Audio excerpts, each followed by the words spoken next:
ഇന്ന് നമുക്ക് പരിപ്പ് പായസം ഉണ്ടാക്കാം. അതിനായിട്ട് നമ്മളിവിടെ പരിപ്പ് ഒന്ന് വറുത്തെടുക്കുന്നുണ്ട്. ഉടഞ്ഞു പോകാതിരിക്കാനായിട്ടാണ് വറുത്തെടുക്കുന്നത്. ഈ വറുത്ത പരിപ്പ് നമ്മളൊന്ന് കഴുകിയിട്ട് വെള്ളത്തിലിട്ട് വേവിക്കാനായി വെക്കുന്നുണ്ട്. ഇനി ഇവിടെ അരിയാണ് എടുത്തിരിക്കുന്നത്. പരിപ്പിൻ്റെ പകുതിയാണ് അരി എടുത്തിരിക്കുന്നത്. അതൊന്ന് കഴുകി കുക്കറിലിട്ടൊന്ന് വേവിച്ചെടുക്കാം.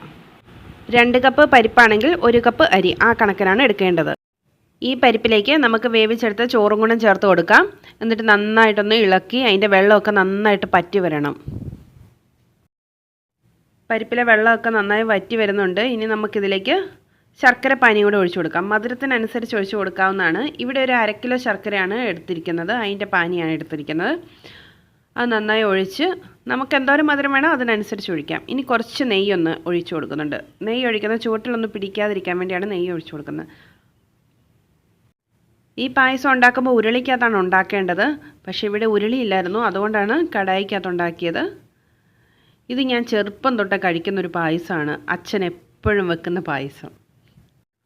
ഇനി കുറച്ചും കൂടെ നെയ്യ് ഒഴിച്ച് നമുക്ക് നന്നായിട്ട് വറ്റിച്ചെടുക്കാം.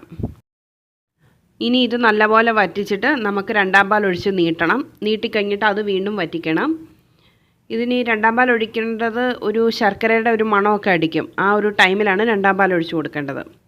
നല്ലപോലെ വറ്റിച്ചെടുക്കണം. ഇപ്പം നന്നായിട്ട് ശർക്കരയുടെ മണമൊക്കെ അടിക്കുന്നുണ്ട്. ഇതിലേക്ക് ഇനി 2ാം പാൽ ഒഴിച്ചു കൊടുക്കാം. ഇവിടെ 3ാം പാൽ എടുക്കുന്നില്ല, അതുകൊണ്ടാണ് 2ാം പാൽ ഒഴിച്ചു കൊടുത്തത്. ഇനി ഇത് നമുക്ക് ഇളക്കി കൊടുത്ത് നന്നായിട്ട് വറ്റിച്ചെടുക്കണം.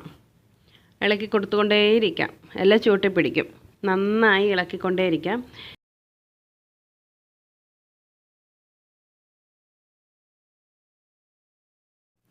ഈ കൂടെ മറ്റൊരടുപ്പിൽ തേങ്ങയും കൂടെ വറുത്തെടുക്കാം. നെയ്യിലാണ് വറുത്തെടുക്കുന്നത്. കുറച്ചേറെ തേങ്ങ വറുത്തെടുക്കുന്നുണ്ട്. നമ്മൾ എടുത്ത് വെച്ചിരിക്കുന്ന 1ാം പാലിലേക്ക് ജീരകപ്പൊടി, ചുക്കുപൊടി, ഏലക്കാപ്പൊടി ഇട്ട് ഒന്ന് മിക്സ് ചെയ്ത് വെക്കുന്നുണ്ട്.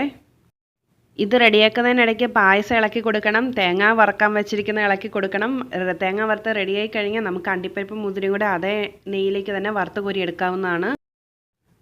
ഇപ്പം നന്നായി കുറുകി വന്നിട്ടുണ്ട്. 2ാം പാലിലാണ് നന്നായി കുറുകി വന്നിട്ടുണ്ട്. ഇനി ഇതിലേക്ക് നമുക്ക് 1ാം പാൽ ഒഴിച്ചു കൊടുക്കാം. 1ാം പാൽ ഒഴിച്ച് നമുക്ക് ഫ്ലെയിം ഓഫ് ചെയ്യാം. എന്നിട്ട് ആ ചൂടിൽ കിടന്നുകൊണ്ട് പതുക്കെ ഇളക്കി ഇച്ചിരി കൂടി കുറുകി വരും. ഇനി ഇതിലേക്ക് നമുക്ക് വറുത്ത് വെച്ചിരിക്കുന്ന അണ്ടിപ്പരിപ്പ്, മുന്തിരി, തേങ്ങ വറുത്തതും എല്ലാം കൂടെ ചേർത്ത് നന്നായി ഒന്ന് മിക്സ് ചെയ്തെടുക്കാം. ഇപ്പം നമ്മുടെ പരിപ്പ് പായസം റെഡിയായിട്ടുണ്ട്. അച്ഛനുണ്ടാക്കുന്ന അതേ പായസം. പക്ഷേ പാത്രം മാത്രം വ്യത്യാസം ഉണ്ടെന്നേ ഉള്ളൂ. ഉരുളി ഉണ്ടെങ്കിൽ ഉരുളിക്കകത്താണ് ഉണ്ടാക്കേണ്ടത്. അപ്പോൾ ഇതിലും കുറച്ചും കൂടി ടേസ്റ്റ് കൂടും. ഫോണിൻ്റെ ഫ്ലാഷ് അടിക്കുന്നതുകൊണ്ടായിരുന്നു കളറിന് വ്യത്യാസം. ഇപ്പം ഞാൻ ഫ്ലാഷ് ഓഫ് ചെയ്തു. ഇപ്പോൾ ഇതാണ് കറക്റ്റ് കളറിൽ കാണാവുന്നത്. അപ്പോൾ എല്ലാവരും ഒന്ന് ട്രൈ ചെയ്ത് നോക്കുക. വീഡിയോ ഇഷ്ടമായ ലൈക്ക് ചെയ്യാനും ഷെയർ ചെയ്യാനും കമൻറ്റ് ചെയ്യാനും മറക്കല്ലേ. ഇതുപോലെയുള്ള വീഡിയോസിനായി ചാനൽ ഒന്ന് സബ്സ്ക്രൈബ് ചെയ്ത് എന്നെ സപ്പോർട്ട് ചെയ്യണേ. പുതിയ നല്ല വീഡിയോസുമായി വീണ്ടും കാണാം.